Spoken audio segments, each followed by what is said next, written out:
તો હા YouTube family કેમ છો? આશા કરું છું કે બધા મજામાં થશો. તો આજે અમારા ગામમાં છે કોળી સમાજમાં સમૂહ લગ્ન છે, 11 જાનો આવવાની છે.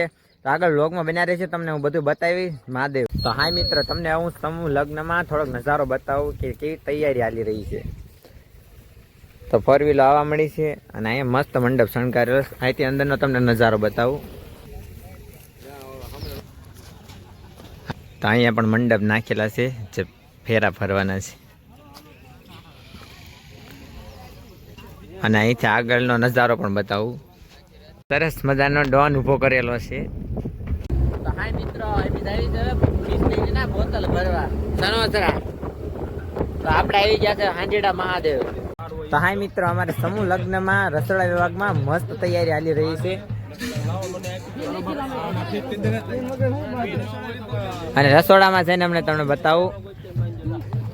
તો અહીંયા રસોડામાં મસ્ત મિષ્ટાન ને એવું ગોઠવી દીધું છે. જો ભાત ને મોહન થાળ ને એક ટ્રેક્ટર ભરાઈ ગયું છે ભાતનું.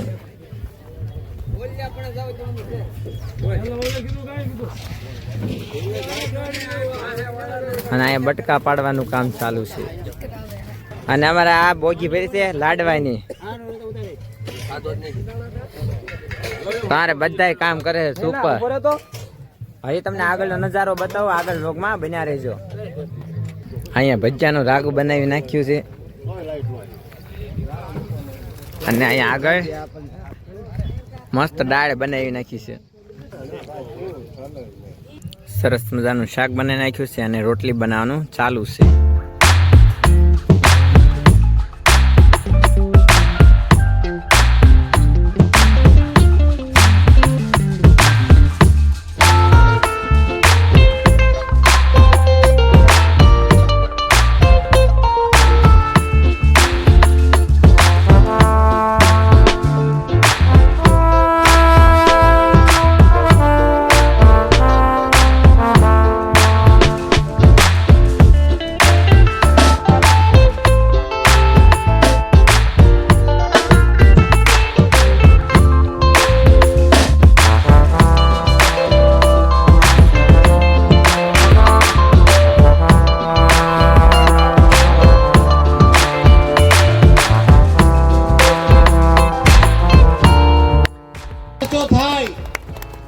ત્યાં તો ફરી પાછું આપણે વિચારીએ એટલે બીજું બાળક પણ આવી જાય.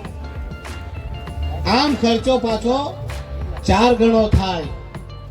બાળક નાનું હોય, ભણાવવાનું, ગણાવવાનું અને પેલા ઉધારીના ખર્ચા ચૂકવતા માણસો મોટો થાય, બાળકો મોટા થાય અને આમ આખી જિંદગીની મહેનત. બેસો અહીંયા બેસો.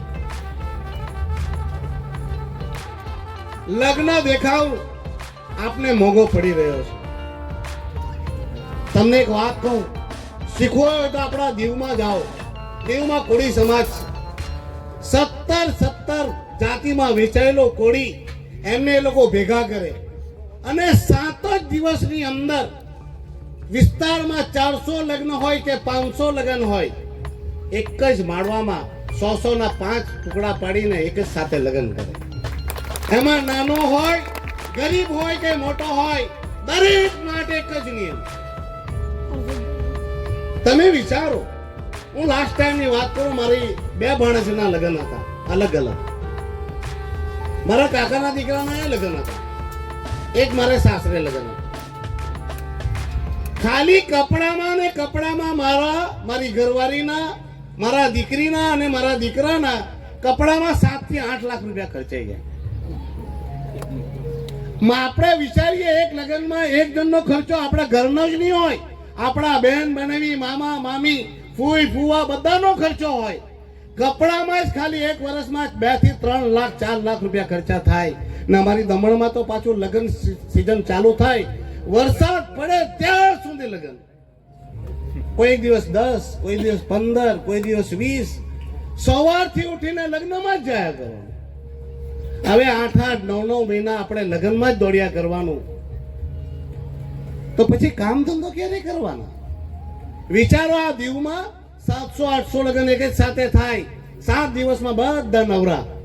અને એ 7 જ જોડીમાં કપડામાં બધા લગ્ન એટેન્ડ થઈ જાય. કેટલો સમય બચી જાય. એના માટે આપણે બધા શીખવાની જરૂર છે. અને આ જ છે સાચી સમાનતા. અહીંયા મોંઘવારીના સમયે આવી બધી પરંપરાઓને આપણે જોડવાની જરૂર છે. પરંતુ આ બધી પરંપરા કોણ બનાવે, કોણ પ્રેરણા આપે? તો આ જવાબદારી મંચ પર બેસેલા લોકોની થાય.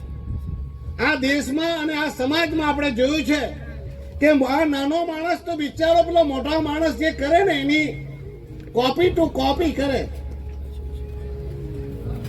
અને આપણામાં કહેવત છે અમારા ગુજરાત દમણમાં, ગુજરાત ભાગમાં, કે નાના સાથે મોટો ચાલે, મરે નહીં તો માદો પડે. આજે આંધળાઓની જેમ આપણે નકલ કરીને આપણા દેશ છે, એના માટે આપણે ચેતવાની જરૂર છે. માતાઓ બહેનોને ખાસ વિનંતી કે આ મોંઘવારીમાં તમે આટલો ખર્ચો કરવા માટે પ્રેરિત નહીં કરો. મને ઘણા માણસો અમારા દમણમાં તો કોળી સમાજમાં આપણે સમૂહ લગ્નની પ્રયત્નો કર્યા, 2 વાર કર્યા, પણ સમૂહ લગ્ન માટે કહેવા જાવ એટલે આપણે તેમના ગુનેગાર હોય તેવી નજરે જોઈએ. અમે કોઈ ગરીબ છે? અમે કોઈ ભિખારી છે? અરે સવાલ ગરીબીનો નથી, સવાલ ભિખારીપણાનો નથી, સવાલ છે તમને બચાવવાનો. આજે આપણે આખી મહેનત કરીએ, સવારથી સાંજ સુધી મહેનત કરીએ અને એક એક રૂપિયો ભેગો કરીએ. દીકરી કે દીકરો પેદા થાય ત્યાંથી મા બાપ એક એક રૂપિયો ભેગો કરે. અને કોઈ બજાર જાય, આપણું ઘરનો અનાજ લેવાનું હોય કે મામૂલી શાકભાજી લેવાની હોય, તો આપણે તેના સાથે 1 કલાક સુધી જીબાજોડી મગજમારી કરીએ કે 5 રૂપિયા કાંદા પર કે બટાકા પર વધારે તો મૂકીને જ ભાગી જઈએ. જે શરીરને ઢાંકે એ કપડાં ખરીદવા જઈએ તો 25-50 રૂપિયા વધારે તો કપડાં છોડીને આવી જઈએ. પણ લગ્નમાં આપણે કોઈ જોતા નથી અને ખર્ચાળ કરે છે. હું તો બધાને એક જ વાત કહું કે ક્યાં સુધી લોન લઈને, ઉધારી લઈને, જમીન વેચીને તમે આ ખર્ચા કરવાના? તો હા મિત્રો, હવે અમારે સમૂહ લગ્નનું કામ સંપન્ન થઈ ગયું છે અને હવે બધું હકેલો કરી છે. જો પૂરું થયા પછીનો નજારો. તો આ બધું વેવી છે અને ખેતર ચોખ્ખું કરવાનું છે.